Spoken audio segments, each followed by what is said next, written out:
உலகெங்கும் வாழ்ந்து கொண்டிருக்கின்ற அனைத்து நேயர்களுக்கும் டாக்டர் சதீஷினுடைய அன்பார்ந்த வணக்கங்கள் மற்றும் வாழ்த்துக்கள். Happy new year. இந்த 2024ஆம் ஆண்டினுடைய முதல் மாதமாகிய இந்த ஜனவரி மாதத்தினுடைய பலன்கள் தான் டீட்டெயிலாக பார்க்க போகிறோம்.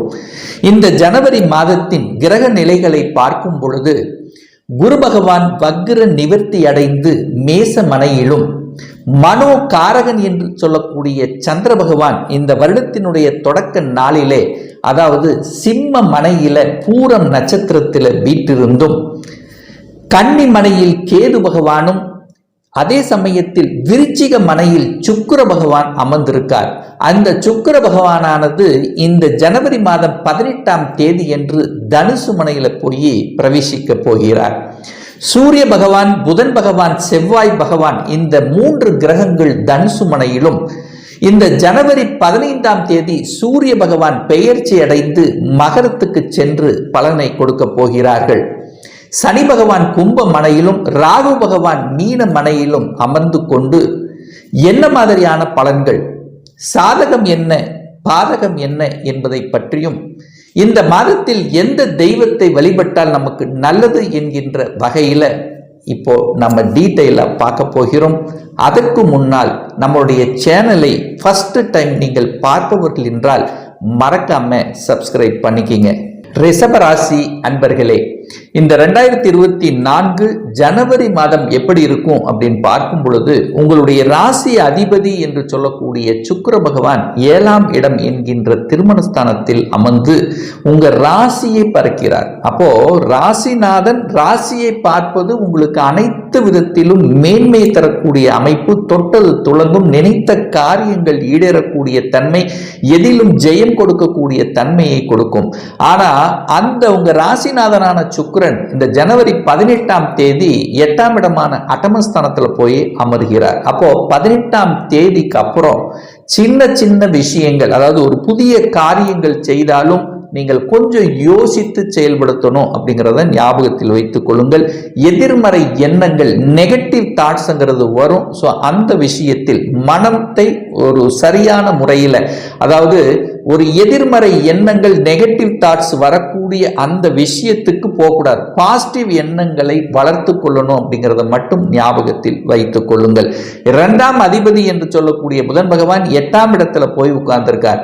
அப்போ 8ஆம் இடத்தில் அமர்ந்து கொண்டு 2ஆம் இடத்தை பார்க்கிறார் அல்லவா? அப்ப பணம் வருமா அப்படின்னா திடீரென்று பணம் வரும். அதாவது ஏதாவது ஒரு ரூபத்தில் கொடுத்த பணம் வரவே இல்லை, ஒரு 4 மாசம் 5 மாசம் ஆச்சு, கொடுக்கவே மாட்டேங்கிறாங்க, திரும்பி வருமான்னு கேட்டீங்கன்னா திடீரென்று வரக்கூடிய வாய்ப்புகளையும் சந்தர்ப்பங்களையும் உங்களுக்கு நிச்சயமாக ஏற்படுத்தும். ஆனா வாக்கு சம்பந்தப்பட்ட விஷயத்துல மட்டும் கொஞ்சம் கவனம், எச்சரிக்கையுடன் நடந்துக்கணும் அப்படிங்கிறதையும் மனதில் பதிய வைத்துக் கொள்ளுங்கள். 3ஆம் அதிபதி என்று சொல்லக்கூடிய சந்திரன் தனக்கு 2ஆம் இடத்தில் அமர்ந்து கொண்டு குருவினுடைய பார்வை பெற்றிருக்கு இந்த மாதத்தினுடைய தொடக்க நாளே. அப்போ மனம் சார்ந்த விஷயங்கள் உங்களுக்கு சிறப்பாக இருக்கும். பிரயாணங்கள் ஏற்படுத்தும். அந்த பிரயாணங்கள் மூலமாக நன்மை தரக்கூடிய தன்மை, வியாபாரத்தின் மூலமாக அனுகூலங்கள், மேன்மைகள் கொடுக்கக்கூடிய தன்மை, புதிய ஒப்பந்தங்கள் உங்களுக்கு கிடைக்கக்கூடிய தன்மைகள், சந்தர்ப்பங்கள் உங்களுக்கு சிறப்பாக இருக்கு. 4ஆம் இடத்தை குரு பார்க்கிறார் அல்லவா? 12ஆம் இடத்திலிருந்து 4ஆம் இடத்தை பார்க்கும்போது விற்பனையாகாத நிலங்கள் அல்லது இடங்கள் இந்த மாதம் உங்களுக்கு விற்பனையாகக்கூடிய தன்மைகள் சிறப்பாக இருக்கு. அப்போ ரொம்ப நாளா விற்பனை ஆகல, நான் விற்கணும் அப்படின்னு நினைச்சிட்டே இருந்தேன், தடைகளை கொடுத்து கொண்டிருந்தது, விற்பனையே ஆகல, இடைஞ்சல்கள் இருந்ததுன்னா இந்த மாதம் நிச்சயமாக நீங்கள் நினைத்த காரியங்கள் ஈடேறும். அதே சமயத்தில் 4ஆம் அதிபதி என்று சொல்லக்கூடிய சூரியன் போய் 8ல மறைஞ்சிருக்கிறதுனால தாயினுடைய உடல்நலத்தில் மட்டும் கொஞ்சம் கவனமாகவும், தாய் கூட பிறந்தவர்கள், சகோதரிகள் அல்லது உறவுகள் சார்ந்த விஷயத்திலும் கொஞ்சம் கவனம், எச்சரிக்கையோடு நடந்துக்கணும் அப்படிங்கிறதையும் மனதில் பதிய வைத்துக் கொள்ளுங்கள். இரவு நேர பயணங்களை தவிர்ப்பது நல்லது அப்படிங்கிறதையும் ஞாபகத்தில் வைத்துக் கொள்ளுங்கள். என 4ஆம் அதிபதி 8ல போய் மறைந்து இருக்கின்ற காரணத்தால ஒரு சிலர் பாத்தீங்கன்னா தன்னுடைய சொந்த ஊரை விட்டு வெளியே செல்லக்கூடிய தன்மைகள், யாரை எல்லாம் தன்னுடைய ஊரை விட்டு வெளியில போய் வேலை பார்க்கணும் அல்லது தன்னுடைய அதர் ஸ்டேட்டுக்கு போகணும் அல்லது அதர் கண்ட்ரிக்கு போகணும் அப்படின்னு நினைத்துக் கொண்டிருக்கிறீர்களோ அந்த எண்ணங்கள் எல்லாமே ஈடேறக்கூடிய வகையில் அமைகிறது. 5ஆம் இடத்துல அதாவது பூர்வ புண்ணிய ஸ்தானம் பஞ்சமஸ்தானத்தில் கேது பகவான் உட்கார்ந்திருக்கார். 5ஆம் அதிபதி போய் 8ல மறைஞ்சிருக்கார். இந்த காதல் சார்ந்த விஷயத்தில் இருப்பவர்களுக்கெல்லாம் சின்ன சின்ன பிரச்சனைகள் வருவதற்கான வாய்ப்புகள் இருக்கு. அப்போ ஒருவருக்கு ஒருவர் விட்டு கொடுத்து செல்லணும் அப்படிங்கிறதையும் ஞாபகத்தில் வைத்துக் கொள்ளுங்கள். குழந்தையினுடைய உடல்நலத்தில் கொஞ்சம் அக்கறை எடுத்துக்கொள்வது உங்களுக்கு சிறப்பை ஏற்படுத்தும். ஏன்னா 5க்குரியவன் 8ல போய் அமர்ந்து அங்க சூரியனோட இருக்கிறதுனால சில காய்ச்சல்கள் உடல்நல தொந்தரவு வருவதற்கான வாய்ப்புகள் இருக்கிறது. 6ஆம் இடத்தை அதாவது ரணரோக சத்துருஸ்தானத்தை அந்த குரு பகவான் பார்க்கின்ற காரணத்தால கடன் உங்களுக்கு கிடைக்கணும், அதுக்கான அப்ளை பண்ணி காத்துட்டு இருக்கேன், கடன் கிடைக்கக்கூடிய வாய்ப்புகள். அதே சமயத்தில் எதிர்ப்புகள் பகை அப்படின்னு இருந்தாலும் இவர்கள் தான் நமக்கு எதிர்ப்பை கொடுக்கிறார்கள். இதுவரைக்கும் ஒரு மறைமுகமான ஒரு எதிர்ப்பை கொடுத்து கொண்டிருந்தவர்கள் அடையாளப்படுத்தி கொண்டு அதற்கு தகுந்த மாதிரி செயல் திட்டம் தீட்டி வெற்றி பெறுவதற்கான வாய்ப்புகள் இந்த மாதம் உங்களுக்கு சிறப்பாக இருக்கிறது. 7ஆம் இடத்தில் சுக்கிரன் உட்கார்ந்திருக்கார். கலத்திர காரகன் என்று சொல்லக்கூடிய சுக்கிரன் 7ஆம் இடத்தில் அமர்ந்திருக்கார். ஆனா இந்த மாதத்தினுடைய பிற்பகுதியில் பாத்தீங்கன்னா 18ஆம் தேதி போய் 8ஆம் இடத்துல போய் அமர இருக்கிறார். அப்போ குரு 12ல் இருக்கு. அப்போ குரு பலன் இருக்கான்னா இல்லை. அப்போ திருமணம் சார்ந்த விஷயத்தில் சின்ன சின்ன தடைகளை கொடுக்கும். நடக்கும் அதாவது வரன் வர்ற மாதிரி இருக்கு, செட் ஆகிற மாதிரி இருக்கு, பட் ஏதோ ஒரு தடைகளை கொடுத்து கொண்டு இருக்கக்கூடிய அமைப்பை உருவாக்கும். ஆனா 8ஆம் இடத்துக்கு அந்த சுக்கிரன் போய் அந்த குருவினுடைய பார்வை பெற்றிருக்கிறதுனால 8ஆம் இடம் என்பது ஒரு வலிவேதனை கொடுக்கக்கூடிய இடம் என்றாலே திடீர் அதிர்ஷ்டத்தை கொடுக்கக்கூடிய தன்மை. அப்போ இந்த மாதத்தினுடைய பிற்பகுதியில் திடீரென்று வரன்கள் செட் ஆகக்கூடிய தன்மை. ஒரு 4-5 மாதங்கள் 3 மாதங்களுக்கு முன்பு பார்த்த ஒரு வரன் திடீரென்று செட் ஆகக்கூடிய வாய்ப்புகள் சந்தர்ப்பங்கள் இந்த மாதம் உங்களுக்கு சிறப்பாக இருக்கு. அரசு சார்ந்த விஷயத்தில் அரசு சம்பந்தப்பட்ட ஜாப்ல இருப்பவர்களுக்கு கொஞ்சம் அலைச்சல் திருச்சல்கள் இந்த மாதத்தினுடைய தொடக்கத்தில் இருக்கும். எது வரைக்கும் இருக்கும்னா 18ஆம் தேதி வரைக்கும் இருக்கும். அதன் பிறகு பார்த்தீங்கன்னா சூரியன் பாக்கியஸ்தானத்தில் போய் பிரவேசிக்க போகிறார்.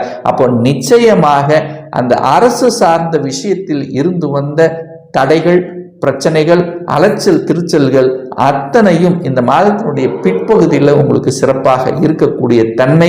அதே சமயத்தில் பார்த்தீங்கன்னா அரசு சார்ந்த விஷயத்தில் இருந்தவன் எனக்கு ஒரு ப்ரமோஷன் கிடைக்கணும், ஒரு இடமாற்றம் போகணும் அப்படின்னு இருந்து தடைகளை கொடுத்து கொண்டிருந்தவர்களுக்கு இந்த மாத பிற்பகுதியில் அந்த தடைகள் நிவர்த்தியாகி நீங்கள் நினைத்தவாறு அந்த செயல்கள் நடக்கக்கூடிய வாய்ப்புகள் சிறப்பாக இருக்கிறது. 8க்குரியவனான குரு பகவான் 12ஆம் இடத்தில் அமர்ந்து கொண்டு அந்த 8ஆம் இடத்தை பார்க்கிறார் அல்லவா. அப்போ ரொம்ப நாளாக ஒரு வலிவேதனையை கொடுத்து கொண்டிருந்தது, ரொம்ப நாளா ஒரு பிரச்சனையை கொடுத்து கொண்டிருந்தது, ரொம்ப நாளா ஒரு வழக்கு நிலுவையிலேயே இருந்து கொண்டிருந்தது, இதே மாதிரியான ஒரு வலிவேதனை கொடுத்து கொண்டிருந்த விஷயங்கள் அத்தனையும் முற்றுப்புள்ளி வைக்கக்கூடிய ஒரு நல்ல மாதமாக உங்களுக்கு தென்படுகிறது. அப்போ அந்த குரு பகவான் 12ஆம் இடத்திலிருந்து 8ஆம் இடத்தை பார்க்கிறார் அல்லவா. அப்போ வெளிநாடு சார்ந்த விஷயங்கள், அதாவது ஒரு விசா அப்ளை பண்ணியிருந்தேன், ரொம்ப நாள் அப்ளை இந்த விசா கிடைக்க மாட்டேங்குதே, அல்லது ஒரு வெளிநாட்டு வேலைக்கு ரொம்ப நாளா அப்ளை பண்ணிட்டு இருக்க, அந்த வேலைக்கான ஒரு தன்மை நமக்கு கொடுக்கவே இல்லை. சோ இந்த மாதிரியான வெளிநாட்டு சார்ந்த விஷயங்கள் எல்லாமே அனுகூலத்தை தரக்கூடிய ஒரு நல்ல மாதம். அதாவது ஒரு சாப்ட்வேர் சார்ந்த துறைக்கு நான் வெளிநாட்டுக்கு போகணும்னு அப்ளை பண்ணி காத்து கொண்டிருந்தவர்களுக்கு ஒரு நல்ல பதிலை கொடுக்கக்கூடிய தன்மைகள் இந்த மாதம் சிறப்பாக இருக்கிறது. அதே சமயத்தில் அந்த செவ்வாய் 8ஆம் இடத்தில் இருக்கின்ற காரணத்தால இந்த சகோதரி சார்ந்த விஷயத்துல கொஞ்சம் விட்டு கொடுத்து அனுசரணையோடு செல்லணும். மாமனார் சார்ந்த விஷயங்கள், உறவுகள் சார்ந்த விஷயத்துல சின்ன சின்ன கசப்புணர்வுகளை கொடுத்து கொண்டிருந்திருக்கும்.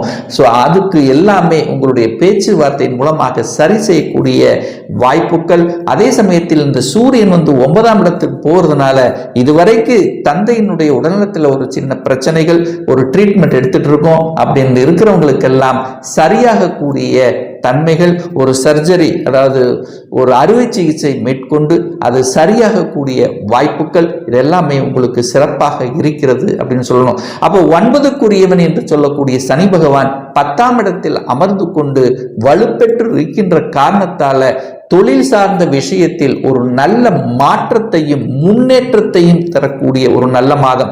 ஸோ இதுவரைக்கும் ஒரு நல்ல ஒரு ஸ்ட்ராட்டஜிக் பிளான் வகுக்கலன்னா இந்த மாதத்தினுடைய தொடக்கத்திலேயே இப்படி செய்தால் நமக்கு வெற்றி கிடைக்கும், இப்படித்தான் நம்ம செய்யணும் அப்படிங்கிற அந்த அனுபவ பாடங்கள் உங்களுக்கு உணர்த்தும். ஸோ அதன் வாயிலாக நிச்சயமாக உங்களுடைய ஸ்ட்ராட்டஜிக் பிளானாலாக புதிய ஒப்பந்தங்கள் கிடைக்கக்கூடிய வாய்ப்புகள், தொழிலை விரிவுபடுத்துவதற்கான வாய்ப்புகள், அந்த விரிவுபடுத்துவதற்கான கடன் சார்ந்த உதவிகள் எல்லாம் கிடைக்கப்பெறக்கூடிய சந்தர்ப்பங்கள் சிறப்பாக இருக்கு.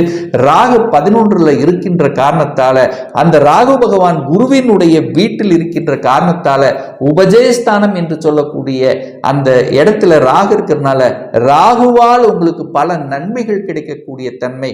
அப்ப ராகனன் யாரு? அந்நியர்கள், அந்நிய சம்பந்தப்பட்ட, அப்போ உங்களுக்கு அதர் காஸ்ட்ல இருக்கக்கூடிய நண்பர்கள் மூலமாக அனுகூல மேன்மைகள், அதே சமயத்தில் சென்ட்ரல் கவர்மெண்ட் என்று சொல்லக்கூடிய அந்த வாயிலாக யாரெல்லாம் அரசாங்க உத்தியோகம் போகணும் என்று ட்ரை பண்ணி கொண்டு தோல்வியுற்றவர்கள் எல்லாம் சென்ட்ரல் கவர்மெண்ட் சார்ந்த விஷயத்துக்கு நீங்க எக்ஸாம் எழுதும் போது நிச்சயமாக வெற்றி பெறக்கூடிய சந்தர்ப்பங்கள் பிரகாசமாக இருக்கிறது. யாரெல்லாம் பார்த்தீங்கன்னா அந்த குரு பகவான் 12ஆம் இடத்தில் இருக்கின்ற காரணத்தால யாத்திரைகள், அந்த குரு அதாவது எங்க கோயிலுக்கு நீங்க செல்லணும் அப்படின்னு ஆசைப்பட்டு கொண்டவர்கள் அந்த கோயிலுக்கு சென்று வழிபடக்கூடிய வாய்ப்புகள், அந்த சனி பகவான் அந்த குருவை பார்க்கின்ற காரணத்தால ஆன்மீகம் சம்பந்தப்பட்ட ஈடுபாடுகள், அதுல ஒரு நாட்டம், ஆன்மீகம் சம்பந்தப்பட்ட நாட்டத்தில் உங்களுக்கு ஒரு அந்த ஆன்மீகத்துக்குள்ள என்ட்ரி ஆவதற்கான வாய்ப்புகளும் உங்களுக்கு சிறப்பாக இருக்கிறது. ஒரு நல்ல தெய்வ வழிபாடு அப்படின்னு எடுத்துக்கொண்டால் இந்த ரிஷபராசி அன்பர்களுக்கு பார்த்தீங்கன்னா அந்த சுக்கிர பகவான் உங்களுடைய ராசி அதிபதி என்று சொல்லக்கூடிய சுக்கிர பகவான் 8ஆம் இடத்துல போய் மறைகின்ற காரணத்தால ஒவ்வொரு வெள்ளிக்கிழமை என்று உங்களுக்கு பிடித்த அம்மனை வழிபடும் போது நிச்சயமாக அந்த மனதில் இருந்து வந்த குழப்பங்கள், காரிய தடைகள் எல்லாம் விலகுங்கிறதுல எந்தவித மாற்று கருத்தும் கிடையாது.